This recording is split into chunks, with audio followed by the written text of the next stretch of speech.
19th century आते आते European powers आधी दुनिया पर अपना कब्जा जमा चुके थे, लेकिन कुछ देश अभी भी ऐसे थे जो यूरोप के आगे झुकने को तैयार नहीं थे। ऐसा ही एक देश था जापान, जिसने दुनिया में बढ़ रहे यूरोपियन कॉलोनाइजेशन का खुलकर विरोध किया और अपनी ताकत से खुद को विश्व विजेता समझने वाले यूरोपियन को नाको चने चबवा दिए थे। लेकिन यूरोपियन के कॉलोनाइजेशन को खत्म करने की रेस में जापान खुद ही एक आक्रामक देश बन गया और आगे चलकर कई कंट्रीज को खुद ही कॉलोनाइज करने लगा। इसी बीच ब्रिटेन और फ्रांस जैसे देश जो एशिया को अपना घर समझ चुके थे, जापान ने उन्हें खदेड़ना शुरू कर दिया था। रशिया जैसे देश भी जापान के सामने भागने को मजबूर हो गए थे। दुनिया में जापान की बढ़ती ताकत को रोकने के लिए अमेरिका ने थोड़ा अड़ियलपन दिखाया, तो जापान ने अमेरिका को सबक सिखाने के लिए एक बड़ा कदम उठा लिया। 26 नवंबर 1941 वो दिन था जब जापान ने 6 एयरक्राफ्ट कैरियर, 2 विशाल बैटल शिप्स और सैकड़ों एयरक्राफ्ट्स एक बड़े हमले की तैयारी के साथ निकल पड़े। इस सरप्राइज हमले का शिकार बना American naval base Pearl Harbor. यहाँ यूएस पैसिफिक फ्लीट ने अपना डेरा डाला हुआ था। अचानक से हुए इस हमले में जापानीज एयरक्राफ्ट ने धड़ल्ले से अमेरिकन नेवी पर बमों की बरसात कर दी। इसके पहले कि अमेरिकन नेवी कुछ कर पाती, जापानीज एयरफोर्स ने वहां हजारों लोगों की जान ले ली। इस हमले से यूएस पैसिफिक फ्लीट बिल्कुल बर्बाद हो गई। कई बैटल शिप्स और 300 से ज्यादा एयरक्राफ्ट पूरी तरह से तहस नहस हो गए थे। जापान के इस अटैक से अमेरिका का खून खौल उठा था और फिर अमेरिका सेकेंड वर्ल्ड वॉर में एंटर कर लेता है। लेकिन यहाँ सवाल ये आता है कि आखिर जापान ने पर्ल हार्बर पर अटैक क्यों किया था? ऐसा क्या किया था अमेरिका ने जिसकी वजह से जापान को इतना बड़ा अटैक करना पड़ा? अमेरिका और जापान की राइवलरी आखिर हुई क्यों, जिसकी वजह से पर्ल हार्बर और जापान बर्बाद हो गया था? 20th सेंचुरी तक इंपीरियलिज्म अपनी पीक पर पहुंच चुका था। यूरोपियन कंट्रीज अपने एम्पायर को बढ़ाने के लिए एशिया और अफ्रीका के तमाम देशों पर अपना कब्जा जमा चुकी थी।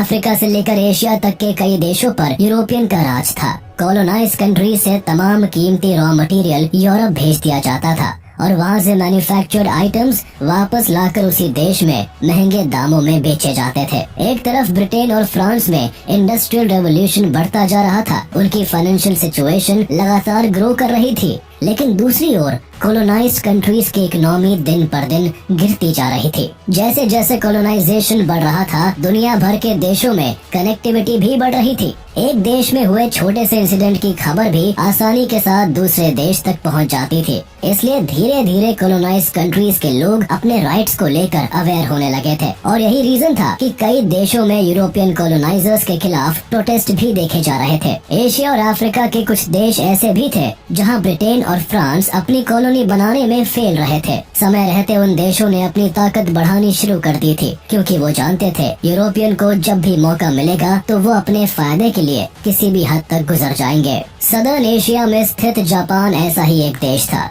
जो शुरुआत से ही यूरोपियन कॉलोनाइजेशन के अगेंस्ट था। कहने को तो जापान छोटा सा देश था, लेकिन अपने कारनामों से जापान दुनिया की पावरफुल कंट्रीज के लिए एक बड़ा सरदर्द बन चुका था। जब ब्रिटेन और फ्रांस आधे एशिया में अपनी कॉलोनीज बना चुके थे, जापान ने इन्हें अपने देश में घुसने की आजादी भी नहीं दे रखी थी। 1850 तक जापान ने अपने सभी बॉर्डर सील कर रखे थे। ना तो दूसरे देश से कोई आदमी जापान के अंदर एंट्री कर सकता था और ना ही जापान का कोई आदमी बाहर जा सकता था। समय रहते जापान ने भी ये समझ लिया था, अगर अपने देश को यूरोपियन कॉलोनी बनने से बचाना है तो जापान की फाइनेंशियल और मिलिट्री पावर को स्ट्रॉन्ग करना बहुत जरूरी है। इसलिए 20th सेंचुरी के शुरू होते ही जापान ने अपने रिसोर्सेज बढ़ाने शुरू कर दिए थे। बरसों तक खुद को आइसोलेटेड रखने वाले जापान ने अब दुनिया से खुद को सेल्फ आइसोलेशन से आजाद कर लिया। अब जापान ब्रिटेन की कॉलोनियल मोनोपोली को खत्म करने लगता है। जापान ब्रिटेन की कई सदर्न एशिया में बसी हुई कॉलोनीज को अपने कब्जे में ले लेता है और इस वॉर में उनकी जीत होने ही वाली होती है कि तभी जापान अमेरिका के पर्ल हार्बर पर अटैक कर देता है। इस अटैक के साथ ही अमेरिका ने भी वर्ल्ड वॉर 2 में एंट्री कर ली, जिसका अंत जापान में हुए एटॉमिक विस्फोट के साथ हुआ। पर आखिर ऐसी क्या मजबूरी हो गई थी कि जापान को अमेरिका के नेवल बेस पर अटैक करना पड़ा? दरअसल इस पूरी कहानी को समझने के लिए हमें सबसे पहले जापान के इतिहास को समझना होगा।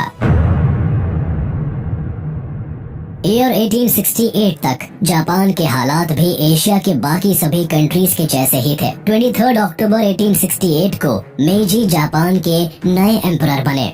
उन्होंने जापान के अंदर सालों से चली आ रही शोगुनाते मिलिट्री डिक्टेटरशिप को खत्म करके एक बार फिर मोनार्की सिस्टम की शुरुआत की थी। इससे पहले तक जापान के अंदर साकोकू पॉलिसी लागू थी, जिसका मतलब था जापान के अंदर ना तो कोई फॉरेनर आ सकता था और ना ही कोई जापान से बाहर जा सकता था। एक तरह से जापान आइसोलेटेड था। खास तौर पर शोगुनाते गवर्नमेंट द्वारा ये पॉलिसी यूरोपियन कंट्रीज को जापान में एंटर करने से रोकने के लिए लागू की गई थी। आसपास की कंट्रीज के लिए ये पॉलिसी लागू नहीं थी। जैसे नागासाकी के रास्ते से चाइना और जापान के बीच इंपोर्ट एक्सपोर्ट होता रहता था, लेकिन यूरोपियन कंट्रीज के लिए जापान का बॉर्डर पूरी तरह सील था। केवल डचेस और चाइनीज मर्चेंट्स को नागासाकी पोर्ट तक का एक्सेस था। इनके अलावा किसी भी दूसरे एशियन या यूरोपियन देश के लिए जापान पूरी तरह से क्लोज टेरिटरी था। ये वही समय था जब पूरी दुनिया में यूरोपियन ताकतें कमजोर देशों पर कब्जा करती चली जा रही थी। ऐसे में एक तरह से ये जापान के प्रोटेक्शन की टेक्निक भी थी, लेकिन जापान की खुद को प्रोटेक्ट करने की ये टेक्निक यूरोपियन एंड अमेरिकन को रास नहीं आ रही थी। वे चाहते थे कि जिस तरह से पूरी दुनिया ने उनके लिए दरवाजे खोल रखे हैं, ठीक वैसे ही जापान भी उनके इन्फ्लुएंस को एक्सेप्ट करे और उन्हें अपने देश में ट्रेड करने की फ्रीडम दे। लेकिन जापान किसी भी कीमत पर ट्रेड के लिए अपने दरवाजे खोलने को तैयार नहीं था। इसलिए उस समय के अमेरिकन प्रेसिडेंट मिलर्ड फिलमोर ने फोर्सफुली जापान के बॉर्डर खुलवाने का फैसला लिया। 8 जुलाई 1853 में अमेरिकन गवर्नमेंट के ऑर्डर पर कोमोडोर मैथ्यू पेरी 4 शिप्स के साथ टोक्यो बे के पास पहुंचते हैं। शिप पर भारी मात्रा में वेपन्स और गन्स के साथ जापान की शोगुनाते गवर्नमेंट को मैसेज देते हैं कि वह अपने पोर्ट को अमेरिका के साथ ट्रेड के लिए खोल दे या तो वॉर के लिए तैयार हो जाए। कोमोडोर मैथ्यू सी पेरी की अगुवाई में यूएसए ने जापान को अपनी डिमांड्स की एक लिस्ट दी, जिसमें उन्होंने कहा कि जापान यूएस के लिए अपने पोर्ट्स खोल दे और जो भी यूएस वॉरशिप्स खराब हो गए हैं और टूट गए हैं उन्हें सिक्योरिटी प्रदान करे। इसके साथ ही उन्होंने अपने वॉरशिप्स के लिए सप्लाई की भी डिमांड की। इसके बाद अगले साल पेरी और भी ज्यादा फोर्सेस और 9 वॉरशिप्स लेकर जापान पहुंच गए और अपनी डिमांड्स की लिस्ट बढ़ाते हुए जापान को पेरी ट्रीटी करने पर मजबूर कर दिया। हालांकि जापान को वेस्टर्न कंट्रीज के लिए ओपन करने में जापान के डिक्टेटर टोकुगावा शोगुनाते और उनके फ्यूडल्स राजी नहीं थे, लेकिन अब उनके पास इतनी मजबूत आर्मी नहीं थी जिससे कि वो यूएस के डिमांड्स को नकार सके। इसीलिए जापान ने 1854 में पेरी के साथ ट्रीटी ऑफ कानागावा पर साइन कर दिया, जिसके बाद जापान अब अमेरिका के लिए ओपन हो गया। इस ट्रीटी के बाद फिर कई वेस्टर्न कंट्रीज ने जापान के साथ और भी कई ट्रीटी साइन की और जापान के पोर्ट्स पर एंटर करने लगे। इस तरह मेजी के शासन से पहले 1855 तक जापान के अंदर वेस्टर्न कंट्रीज ने ट्रेड करना स्टार्ट कर दिया था। एम्परर मेजी की गद्दी पर बैठने के बाद जापान के अंदर बदलाव आना शुरू हो चुका था। सोशली, इकोनॉमिकली एंड पॉलिटिकली हर तरह से जापान डेवलप करने लगा। मेजी को पता था आइसोलेट रहकर जापान की प्रोग्रेस नहीं हो सकती है, इसलिए दुनिया के उन यूरोपियन देशों के लिए भी जापान में ट्रेड के लिए दरवाजे खोल दिए गए। जापान भी दूसरे देशों से चीजों को इंपोर्ट करने लगा। इससे जापान के अंदर भी इंडस्ट्रियलाइजेशन शुरू हो गया। जापान ने दूसरी कंट्रीज से रॉ कॉटन खरीदना शुरू किया, जिसका यूज करके जापान की इंडस्ट्रीज में कपड़े मैन्युफैक्चर किए जाते थे और उन्हें ग्लोबली एक्सपोर्ट किया जाता था। 20th सेंचुरी आते आते जापान कॉटन क्लोथ्स के एक्सपोर्ट में दुनिया के टॉप कंट्रीज की लिस्ट में आ गया था। धीरे धीरे जापान का एक्सपोर्ट पूरी दुनिया में फैल रहा था। जैसे जैसे जापान तरक्की कर रहा था, वैसे वैसे ही मेजी के एम्बिशंस भी बढ़ते जा रहे थे। अब मेजी की लीडरशिप में जापान खुद को ग्लोबली ग्रेट नेशन के तौर पर स्टैब्लिश करना चाहता था, लेकिन ये करने के लिए उन्हें दूसरे देशों को कॉलोनाइज करने की जरूरत थी, क्योंकि इसी कॉलोनाइजेशन की बदौलत ही यूरोपियन देश वर्ल्ड लीडर बनकर बैठे थे। धीरे धीरे जापान को एशिया के अंदर यूरोपियन कंट्रीज का कब्जा खलने लगा था। अब मेजी अपने देश को स्ट्रेंथन करने के लिए जापान की मिलिट्री पावर को बढ़ाने लगे। जल्दी ही जापान की सेना दुनिया की टॉप मिलिट्रीज में से एक बन गई। अब जापान खुद को एशिया का लीडर बनाना चाहता था, लेकिन ये सब तभी पॉसिबल था जब यूरोपियन कंट्रीज का इन्फ्लुएंस कम किया जा सके। इसलिए जापान ने यूरोपियन कंट्रीज को अपने रास्ते से हटाने का प्लान बनाना शुरू कर दिया। ताकत बढ़ने के साथ साथ जापान ब्रिटेन, फ्रांस और अमेरिका को अपना कॉम्पिटिटर समझने लगा था। इसलिए जो कॉलोनाइजेशन यूरोपियन कंट्रीज कर रही थी, अब जापान ने भी दूसरे देशों को अपनी कॉलोनी बनाना शुरू कर दिया था और अपने इस प्लान की शुरुआत जापान ने एशिया से की। साल 1876 में जापान ने कोरिया को फोर्स किया कि वो अपने पोर्ट्स जापान के लिए खोल दे। ये ठीक वैसे ही था जैसे अमेरिका ने जापान के साथ किया था।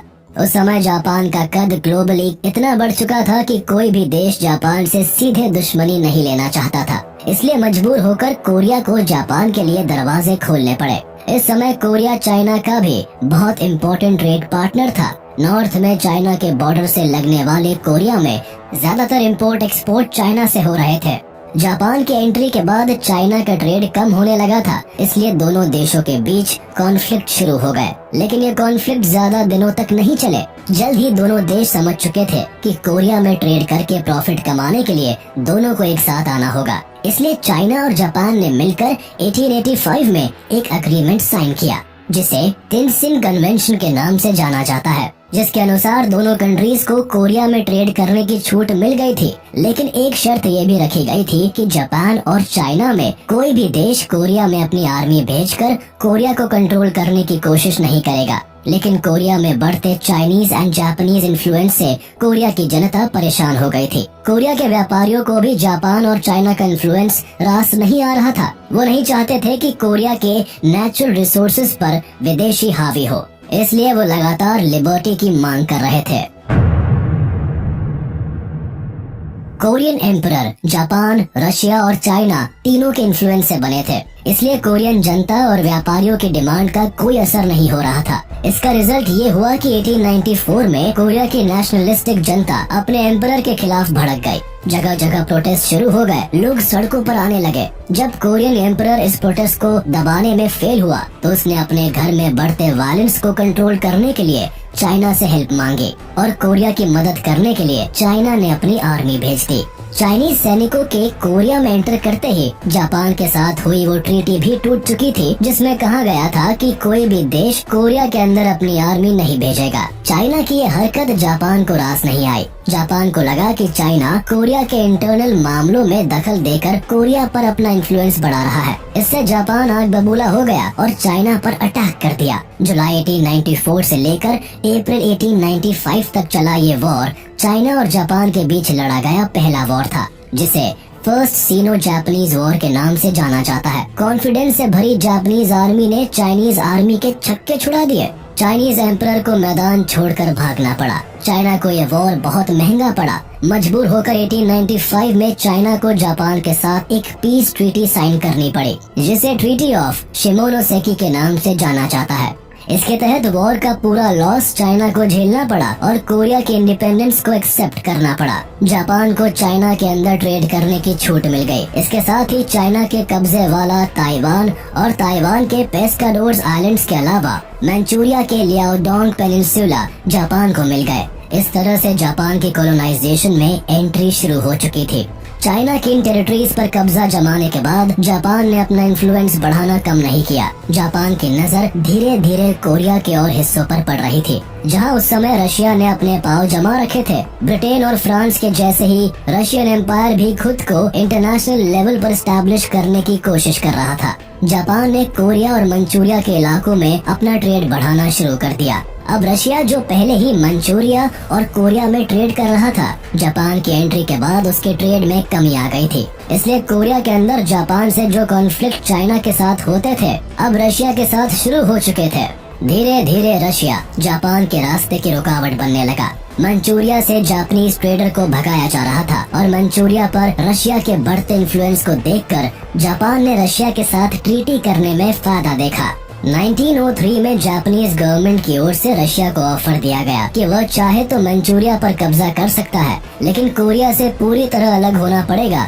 लेकिन रशिया भी मानने वालों में से नहीं था। उसने जापान के दोनों ऑफर रिजेक्ट करके कोरिया और मंचूरिया दोनों जगह अपना इन्फ्लुएंस कंटिन्यू रखा। 1904 में जापान ने अचानक रशिया पर अटैक कर दिया। रशिया और जापान के बीच बहुत भयंकर वॉर हुआ। इस वॉर में दोनों कंट्रीज के 1 लाख से ज्यादा लोग मारे गए। जापानीज फोर्सेस ने रशियन मिलिट्री को बुरी तरह तबाह कर दिया। रशिया के कई पैसिफिक फ्लीट बर्बाद हो गए थे तो कई जापान ने कैप्चर कर लिए। ओवरऑल जापान की विक्ट्री हुई और रशिया को भारी नुकसान झेलना पड़ा था। 1905 में अमेरिकन प्रेसिडेंट थियोडोर रूजवेल्ट ने जापान और रूस से पीस ट्रीटी कराई, जिसे ट्रीटी ऑफ पोर्ट्समाउथ के नाम से जाना जाता है। इसका इम्पैक्ट ये हुआ कि रशिया को मंचूरिया और कोरिया के अंदर जापान के इन्फ्लुएंस को एक्सेप्ट करना पड़ा और रशिया को अपना सखालिन आइलैंड जापान को देना पड़ा। इस वॉर में विक्ट्री के बाद जापान को एशिया की सबसे पावरफुल कंट्री माना जाने लगा था। दुनिया को पता चल चुका था अब जापानीज आर्मी दुनिया की किसी भी कंट्री से लड़ सकती थी। इसके बाद जापान लगातार कोरिया और मंचूरिया पर अपना इन्फ्लुएंस बढ़ाता रहा। साल 1910 तक पूरा कोरिया जापान के अंडर में आ गया था। अब जापान की नजर थी मंचूरिया के ऊपर। साल 1931 आते आते जापान ने मंचूरिया पर भी अपना कब्जा कर लिया। मंचूरिया पर जापान के कब्जे से अमेरिका बौखला उठा था। अचानक जापान की बढ़ती ताकत अमेरिका को परेशान करने लगी थी, इसलिए मंचूरिया पर जापान के कब्जे का मामला लीग ऑफ नेशंस में उठाया गया। अब लीग ऑफ नेशंस ने जापान के कब्जे को गलत बताया, तो जवाब में जापान के रिप्रेजेंटेटिव ने लीग ऑफ नेशंस पर भेदभाव करने का एलिगेशन लगाया। जापान के अनुसार लीग ऑफ नेशंस ने यूरोपियन कंट्रीज के एशिया पर कब्जे को सही ठहराया था, और जब वही काम जापान ने किया तो उसे गलत ठहराया गया। इसलिए जापान ने उसी मीटिंग में लीग ऑफ नेशंस की मेंबरशिप को छोड़ दिया था। जापान लगातार चाइना के अगेंस्ट अग्रेसिव रवैया बनाए हुए था, जिसकी वजह से यूएसए लंबे समय से जापान से नाराज था। लेकिन जापान का स्टैंड था कि बिना जियो एक्सपेंशन के वो इकोनॉमिकली ग्रो नहीं कर सकते, इसलिए वो एशियन कंट्रीज को इन्वेड करते हैं ताकि वहाँ के रिसोर्सेज को यूज करके वो जापान को समृद्ध कर सके। इसी स्टैंड पर जापान ने 1937 में सेकेंड सीनो जापानीज वॉर डिक्लेयर कर दिया, जिसमें लाखों चाइनीज मारे गए। अमेरिका ने इस वॉर की वजह से नाराजगी जताते हुए जापान पर कई इकोनॉमिक सैंक्शंस और ट्रेड एम्बार्गोज लगा दिए। उन्हें लगा इन सैंक्शंस के बाद जापान अपनी अग्रेसिव कॉलोनाइजेशन एंड इन्वेजन्स को रोक देगा, लेकिन हुआ इसका उल्टा। जापान और अधिक अग्रेसिव हो गया और कहीं न कहीं दोनों देशों के बीच वॉर अब इनविटेबल हो गया। कोरिया और मंचूरिया पर कब्जा करने के बाद जापान की दिन पर दिन ताकत बढ़ती जा रही थी। धीरे धीरे जापान ने ठान लिया था कि वह पूरे एशिया को अपने अंडर में लेगा और एशिया में सालों से कब्जा जमाने बैठी यूरोपियन पावर्स को खदेड़ देगा। इसी सपने के साथ 1940 में जापान फ्रांस की टेरिटरी फ्रेंच इंडो चाइना, जो आज के दिन वियतनाम, लाओस और कैम्बोडिया के नाम से जाना जाता है, उस पर अटैक कर देता है और फ्रांस की मिलिट्री को वहाँ से खदेड़ देता है। साल 1941 आते आते फ्रेंच इंडो चाइना के साथ साथ तमाम कोरियन, ताइवान, चाइनीज और रशियन एम्पायर के कई आइलैंड्स और टेरिटरीज जापान के कंट्रोल में आ चुके थे। जैसे जैसे जापान की ताकत बढ़ रही थी, दुनिया पर जापान का कब्जा भी बढ़ता चला जा रहा था। लेकिन जापान की ताकत के पीछे सबसे बड़ा रोल था जापानीज इकोनॉमी का, और जापानीज इकोनॉमी इंडस्ट्री बेस्ड थी। जापान के अंदर नेचुरल रिसोर्सेज ना के बराबर थे, इसलिए जापान ज्यादातर चीजें अमेरिका एंड यूरोप से इंपोर्ट करता था। जापान 70 to 80% ऑयल अमेरिका से इंपोर्ट करता था। अमेरिका को पहले से ही जापान का बढ़ता एम्पायर रास नहीं आ रहा था। कई बार इस विषय पर जापानीज गवर्नमेंट के साथ अमेरिका की ओर से मीटिंग की गई, लेकिन इसके बावजूद जब जापान ने एशिया में अपना एक्सपेंशन करना बंद नहीं किया, तो अमेरिका ने जापान के खिलाफ इकोनॉमिक सैंक्शंस लगाने शुरू कर दिए। अमेरिका ने उन चीजों में कटौती करना शुरू कर दिया जो जापान अमेरिका से इंपोर्ट करता था। जापान के अंदर अमेरिका से स्टील, आयरन और कॉपर आना बंद हो गया था, लेकिन जापान तो ग्रेट एशिया सपना लेकर चल रहा था, इसलिए अमेरिका के कॉपर, आयरन और स्टील बंद करने के बाद भी जापान ने आगे बढ़ना बंद नहीं किया था, जिसका रिजल्ट ये हुआ कि अमेरिका ने जापान को ऑयल देना भी बंद कर दिया। और तो और अमेरिका के कहने पर डच ईस्ट इंडीज ने भी जापान को ऑयल देने से मना कर दिया। ऑयल की सप्लाई बंद होते ही जापान के अंदर जल्द ही हालत खराब होने लगी। इंडस्ट्रीज बंद होने लगी, मिलिट्री में यूज होने वाली गाड़ियां और एयरक्राफ्ट खड़े होने की कगार पर आ गए। चूँकि इंपोर्ट एक्सपोर्ट की वजह से अमेरिका और जापान के रिश्ते ठीक थे, लेकिन जैसे ही यूएस ने एम्बार्गो पॉलिसी लगाई, वैसे ही एम्परर हिरोहितो ने अपने देश की मिलिट्री से अमेरिका के ऊपर वॉर की तैयारी करने को कह दिया। दोनों देशों के रिश्तों में खटास तो आ गई थी, लेकिन अमेरिका में किसी ने भी जापान की ओर से वॉर एक्सपेक्ट नहीं किया था।